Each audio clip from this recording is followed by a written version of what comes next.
warahmatullahi wabarakatuh. Halo semuanya. Hai. Jumpa lagi di channel kita di Bincang Emak. Wow. Gimana kabarnya Mak hari ini, Mak? Alhamdulillah sehat. Kamu sehat? Alhamdulillah sehat. Ya, kalau sakit di rumah sakit, bener gak? Mak, hari ini kita mau bahas apa nih, Mak? Kita bahas tentang saat-saat horor di sebuah rumah gitu atau sebuah tempat gitu. Wah. Kamu punya pengalaman pribadi nggak? Kalau ngomongin rumah nih, Mak ya, pasti setiap rumah itu katanya kan ada itu Mak ya, yang nunggu ini bukan. Ya kalau kosong kagak ada yang nunggu berarti. Sih, cuman justru yang kosong banyak penunggunya Mah. Iya juga benar-benar. Iya, tapi masalahnya yang nunggunya ini Kelihatan apa enggak? nah itu dia, ya kan? Iya. Nah tapi kan Mak, bukan berarti yang rumah kosong ada penunggunya yang lain. Yang rumah ada isinya manusia dalamnya juga, itu ternyata ada yang lain gitu ya Mak, yang nunggu ya. Kayak sekarang wajar aja lebih banyak. Sekarang wajar aja lebih banyak merekanya ketimbang kita manusianya. Kitanya yang numpang. Oh, lebih banyak. Maksudnya gimana sih Mak? Ya iya, lebih banyak kayak makhluknya itu ketimbang kitanya sebagai manusia. Lo bayangin aja yang mati udah ada ribuan dari mana tahun-tahun yang lalu. Ya, kita baru tahu sekarang hidupnya. Jadi jumlah manusia ini, jumlah kita ini lebih sedikit ya, jadi jumlah yang di alam sana tuh lebih banyak Iya. Oh iya, makanya katanya tuh pernah dengar baca ya bukan dengar juga sih dari ustaz katanya itu ya kalau makhluk itu gitu, jin itu mereka nggak mati ya sampai kiamat ya, karena Iya, nungguin. yang mati manusia ya.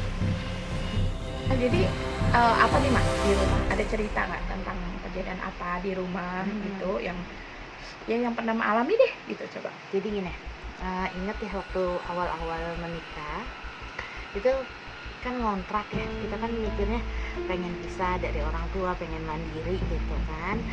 Nah pada saat itu tuh dapatlah kontrakan yang harganya miring gitu kan. Rumahnya nggak miring tapi kan Rumahnya enggak, harganya doang yang miring, sama yang menghuni.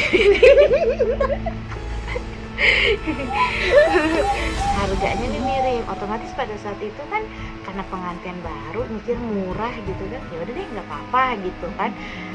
Usut ternyata rumah itu udah lama kosong. Begitu kita pindah, tetangga di situ pada ngomong, yakin pindah ke situ, pada nanya begitu. Karena kita nggak tahu kan ada apanya, bagaimananya kan kita nggak tahu. Saat itu seiring berjalannya waktu kita udah pindahan mulai kayak ngerasa diganggunya apa?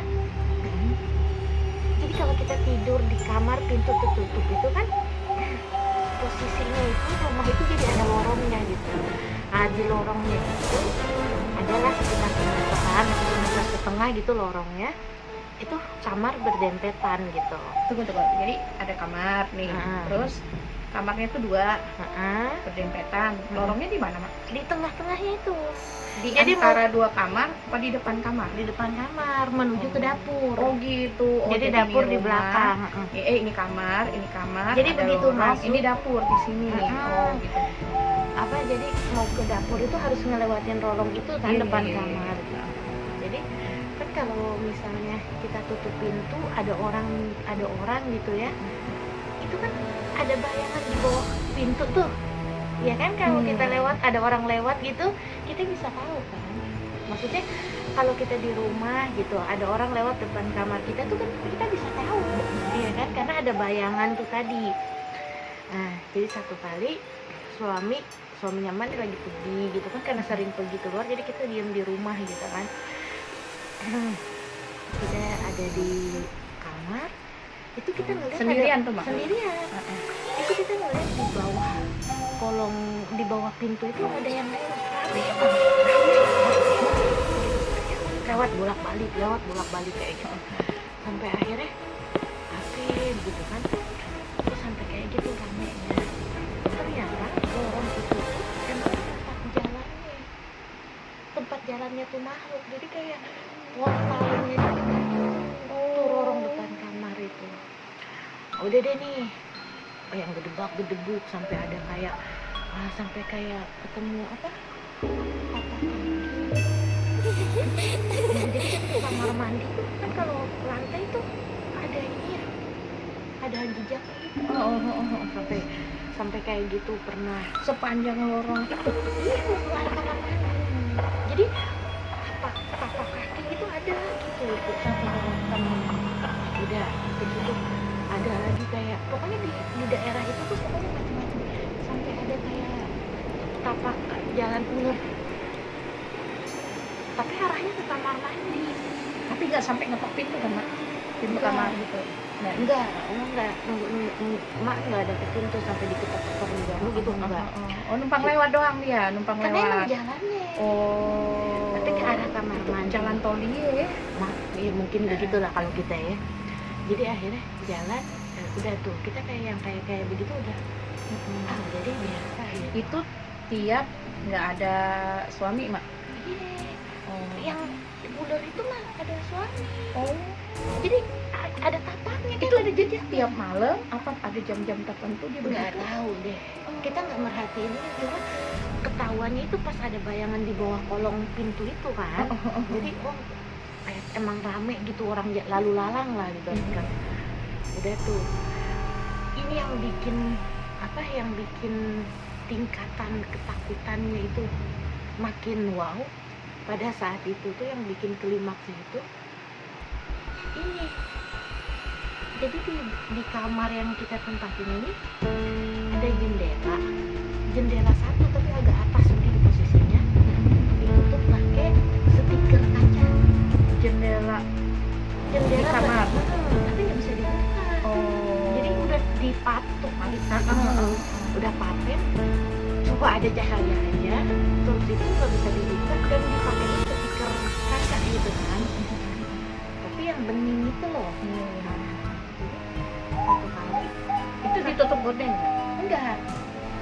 enggak karena udah ada stiker. Oh, karena ada stiker ya. Iya, karena ada Iya, stiker. jadi ketutup.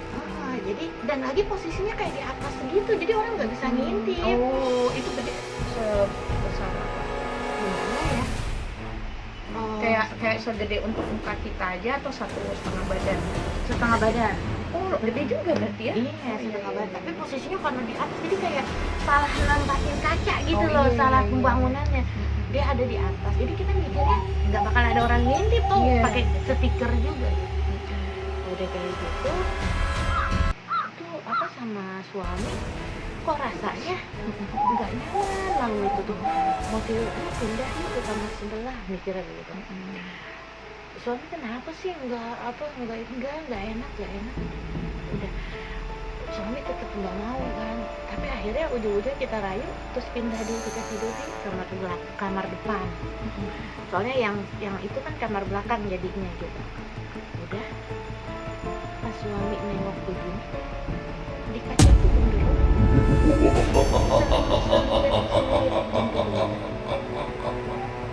selimutnya iya seles kayak dia itu posisinya dia di atas tuh kaca. Bayangin kalau ada ditutup stiker.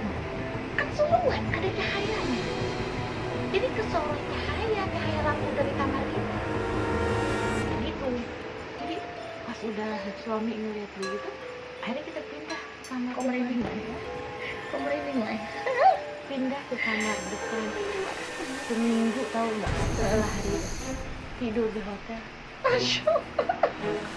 Seminggu bukan jadi balik ke rumah ngambil baju habis itu balik lagi tidur. Cuma buat numpang tidur ya. Udah kayak gitu ternyata punya usur di samping rumah itu ada sumur. Sampingnya pasti persis kaca itu ya? Bukan kamar mandi, jadi kayak portal tuh tadi buat jalan. Jadi mereka itu kenapa jejaknya ke arah kamar mandi, samping kamar mandi itu. Tapi posisinya di luar kamar mandi, itu yang apa, sumurnya ya? Iya, di luar. Dan itu jadi kayak kebun. Jadi orang pada buang sampah di situ. Makin kotor deh. Iya. Padahal nggak begitu gede-gede banget tempatnya, cuman karena ada sumur tuh, dan sumurnya ditutup. Sumurnya ditutup pakai kayak triplek gitu. Sumur tua udah nggak kepake lagi ya. Udah nggak lama dari itu langsung pindah rumah. Pindah nyari kontrakan lagi karena udah bener-bener nggak tenang deh. Dan yang bikin lucunya, ketika lagi pindahan, kita udah pindahan ke tempat yang baru. Terus ada yang bantu-bantu anak-anak gitu kan, yang bantu-bantu sisa terakhiran ini. Mereka udah ngerapiin apa, mau belum tutup pintu, jadi pada ngasoh dulu gitu kan depan teras gitu. Itu mereka ngeliat sendiri kursi digeser, langsung tutup pintu, langsung pergi kabur. Iya dong ya, coba bayangin gitu, lagi enak-enak duduk ya, tiba-tiba kursi digeser. Lucu deh itu denger ceritanya, langsung pada kabur ke rumah baru. Teman-teman, kalau teman-teman ada cerita nggak itu tentang apa yang pernah ditemuinya, mungkin waktu di rumah atau waktu di jalan. Nah ini sebenarnya nih cerita-cerita kayak gini memang dari pengalaman pribadi kita sendiri ya Mak ya. Iya. Banyak sih, emang banyak ya cerita yang atau hal-hal yang menurut kita apa ya, berhubungan lah dengan hal-hal gaib gitu ya. Kita harus percaya gitu kan, percaya karena memang kita harus percaya dengan hal gaib ya Maya. Tapi kita tidak boleh sampai takut gitu kan, apalagi sampai bilang tahayul, nggak ada itu perasaan. Banyak orang tuh ngomong begitu mah gitu, ada yang begitu bilang, itu perasaan kamu aja, itu nggak ada sebenarnya gitu, halusinasi iya. gitu ya. Tapi kalau ini memang benar-benar terjadi ya, terjadi sama dalam hidup aku gitu, jadi aku tahu. Nah kalau teman-teman ada yang merasakan ini bisa nih mah, teman-teman bisa ngirim cerita ke kita nih mah, Nanti kita bacain ya. Iya, nanti kita bacain atau kita ceritain ulang nih di sini ya teman-teman ya. Boleh deh nanti kirim ceritanya, nanti di apa dia di deskripsi ada IG-nya kita ya. Nanti yang mau kirim ceritanya boleh nanti dikirim lewat IG kita. Oke. Iya. Nah, nanti setelah ini kita akan ada cerita-cerita lainnya. Stay tune. Ya, tunggu part-part berikut. Jangan lupa subscribe dan like-nya. Benar, jangan lupa di subscribe supaya bisa ditonton terus cerita-cerita kita berikutnya. Terima kasih teman-teman, jangan lupa like dan komentar